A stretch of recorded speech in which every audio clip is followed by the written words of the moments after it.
Welcome to Daily Life Connection. We're continuing to explore who God is and learning how that enriches our lives. We're going to continue in Psalm 107 again today.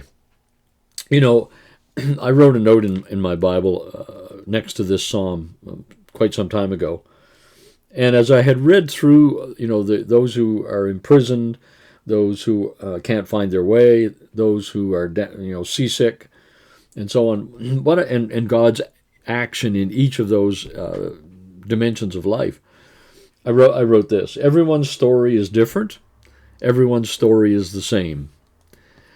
And that's what I want to talk about a little bit today. All of our lives, our stories are different. None of us have walked the same path, exactly the same path as somebody else has. All of our lives are different. Our characteristics are different. Our personalities are different. Our experiences are different. Our environments are different. We all have a unique path in life that we walk. And because of that, we encounter different things. Some of these people encountered prisons. Some encountered storms on the ocean. Some encountered being lost in the wilderness. Some were in the desert place. Some had fallen down. These people had encountered different issues on their journey. Everybody's story was different, but everybody's story is the same. Everybody's story basically, I think, is this: God desires wellness, wholeness, goodness, joy, richness, fulfillment, significance, glory in our lives, in everybody's life. That's what He created us for. The enemy wants to imprison us, bring storms into our life, get us lost, knock us down, burn us up in the desert. He wants to take and destroy everything that is good in our lives. And the enemy is real and comes against us. So everybody's story is the same in that way.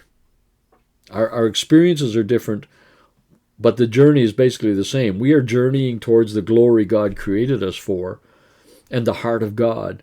And the enemy is constantly trying to derail us, to get us lost, to sink us, to imprison us, to keep us from experiencing the goodness and the glory of God and His purposes in our lives and His will for us, the kingdom of heaven. And everybody's story is different. Everybody's story is the same. In all of those stories, in all of our stories, we need a God who comes alongside us no matter what, who loves us, accepts us, redeems us, walks with us, never abandons us, holds us close, even when we do things which are ridiculous and foolish and sinful and are our own fault. He still treats us like that. And the very final verse of Psalm 107 says this, verse 43, "Let those who are wise give heed to these things, and consider the steadfast love of the Lord." Consider the steadfast love of the Lord. Ponder on it, meditate on it, think about it, rely on it, trust in it. Trust in it. That steadfast love of the Lord, that word in the Hebrew is a rich, powerful word, and it contains all of these ideas. It contains the idea of mercy. Ponder on the mercy of God. And remember, mercy is not just letting us off easy when we deserve something. Mercy is the compassionate outpouring of His activities in our lives that do what needs to be done in order to enable us to be who we were created to be and experience God to His fullness.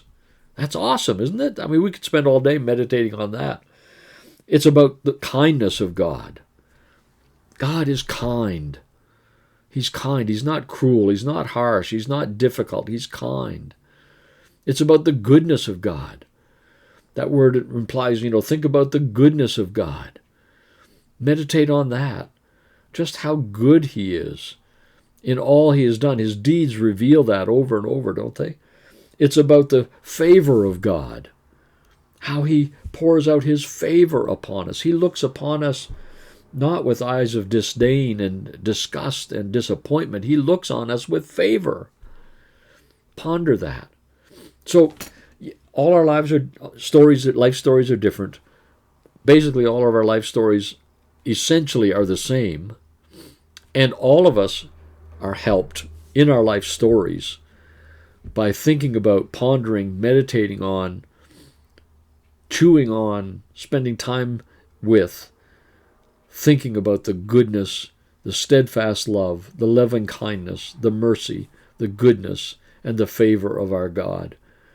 As we do that, we talked about this earlier, didn't we, in one of the talks?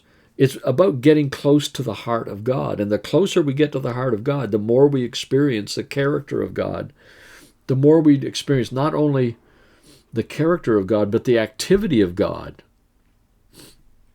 Back to that bonfire thing that we talked about. If I get close on a cold night to a bonfire, I not only understand, oh, bonfires give off heat. You know what I'm saying? I learn about the character of that, but I experience the activity of that bonfire. The burning, the combustion that's going on there, releasing heat and light. I experientially know about what bonfires do. And so I think that's what the psalmist is suggesting to us. Take time to get close to the heart of God, and you will not only know who he is, you will experience his activity in your life. Oh, that's powerful, isn't it? I want to experience the activity of God, the mercy, the kindness, the steadfast love, the goodness, the favor. I want to experience those things, not observe them, experience them. Well, the psalmist encourages us, lest those who are wise give heed to these things. Consider, ponder the steadfast love of the Lord. Well, that's who our God is. Let's thank him and be glad in what he does in our lives. And we'll talk again tomorrow. God bless.